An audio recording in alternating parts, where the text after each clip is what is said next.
ನಮಸ್ಕಾರ ಫ್ರೆಂಡ್ಸ್, ಮತ್ತೊಮ್ಮೆ ನಿಮ್ಮೆಲ್ಲರಿಗೂ ಅನು ಚಾನಲ್ಗೆ ಸ್ವಾಗತ. ಇವತ್ತಿನ ವಿಡಿಯೋದಲ್ಲಿ ರೇಷನ್ ಅಕ್ಕಿನ ಬಳಸ್ಕೊಂಡು ಪರ್ಫೆಕ್ಟ್ ಆಗಿ ಇಡ್ಲಿನ ಮೃದುವಾಗಿ ಹೇಗೆ ಮಾಡ್ಕೊಳ್ಳೋದು ಅಂತ ನೋಡೋಣ. ತುಂಬ ಈಸಿ ಮೆಥಡ್ ಇದು.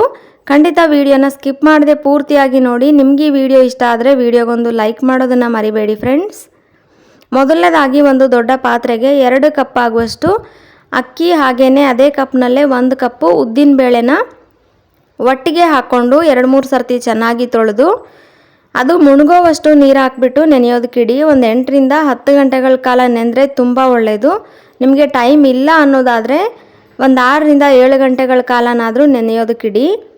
ನೆಂದ ಮೇಲೆ ನೀರನ್ನು ಸಪ್ರೇಟ್ ಮಾಡಿ ಅಕ್ಕಿನ ಮಿಕ್ಸಿ ಜಾರ್ಗೆ, ಉದ್ದಿನಬೇಳೆ ಅಕ್ಕಿ ನೆನೆಸಿದ್ದೀವಲ್ವ ಅದನ್ನು ಮಿಕ್ಸಿ ಜಾರ್ಗೆ ಹಾಕ್ಕೊಳ್ಳಿ. ನಾನಿಲ್ಲಿ ಅರ್ಧ ಪ್ರಮಾಣ ಹಾಕ್ಕೊಂಡಿದ್ದೀನಿ. ಹಾಗೆಯೇ ಯಾವ ಕಪ್ನಲ್ಲಿ ನಾವು ಅಕ್ಕಿ ಮತ್ತು ಉದ್ದಿನಬೇಳೆನ ಅಳತೆ ಮಾಡಿ ತೊಗೊಂಡಿರ್ತೀವಿ ನೋಡಿ, ಅದೇ ಕಪ್ನಲ್ಲೇ 3/4 ಕಪ್ ಆಗುವಷ್ಟು ಅನ್ನ ಇರುತ್ತೆ ನೋಡಿ, ಅದನ್ನು ಹಾಕ್ಕೊಳ್ಬೇಕು. ಅರ್ಧ ಕಪ್ ಅನ್ನ ಹಾಕ್ಕೊಂಡ್ರೂ ಪರವಾಗಿಲ್ಲ. ನಾನಿಲ್ಲಿ 3/4 ಕಪ್ಪು ತೋರಿಸಿದ್ದೀನಲ್ವ, ಅಷ್ಟು ಹಾಕ್ಕೊಂಡ್ರೂ ಪರವಾಗಿಲ್ಲ. ನಾವೀಗ ಸಾಧಾರಣ ರುಬ್ಕೊಳ್ತೀವಲ್ವ ಇಡ್ಲಿ ಮಾಡೋದಕ್ಕೆ, ದೋಸೆ ಮಾಡೋದಕ್ಕೆಲ್ಲ, ಅದೇ ರೀತಿಯೇ ರುಬ್ಕೊಳ್ಬೇಕಾಗಿರೋದು.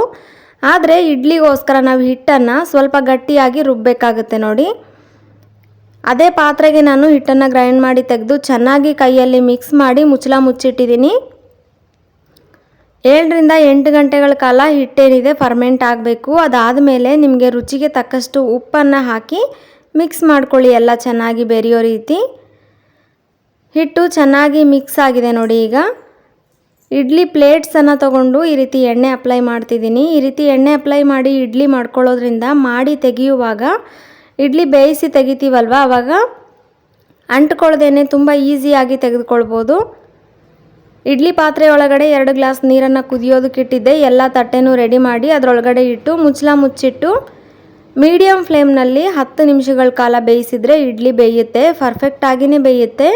ಸ್ವಲ್ಪ ಹೊತ್ತಾದಮೇಲೆ ಇಡ್ಲಿನ ಸರ್ವ್ ಮಾಡ್ಕೊಳ್ಳಿ. ನೋಡಿ ಎಷ್ಟು ಸ್ಪಾಂಜಿಯಾಗಿ ಇಡ್ಲಿ ರೆಡಿಯಾಗಿದೆ ಅಂತ. ನೀವು ಕೂಡ ಈ ವಿಧಾನದಲ್ಲಿ ಮಾಡಿ ನೋಡಿ, ನಿಮ್ಮ ಅಭಿಪ್ರಾಯನ ತಿಳಿಸಿ. ವಿಡಿಯೋ ಇಷ್ಟ ಆದರೆ ಲೈಕ್ ಮಾಡಿ, ಚಾನಲ್ನ ಸಬ್ಸ್ಕ್ರೈಬ್ ಮಾಡಿ. Thank you for watching.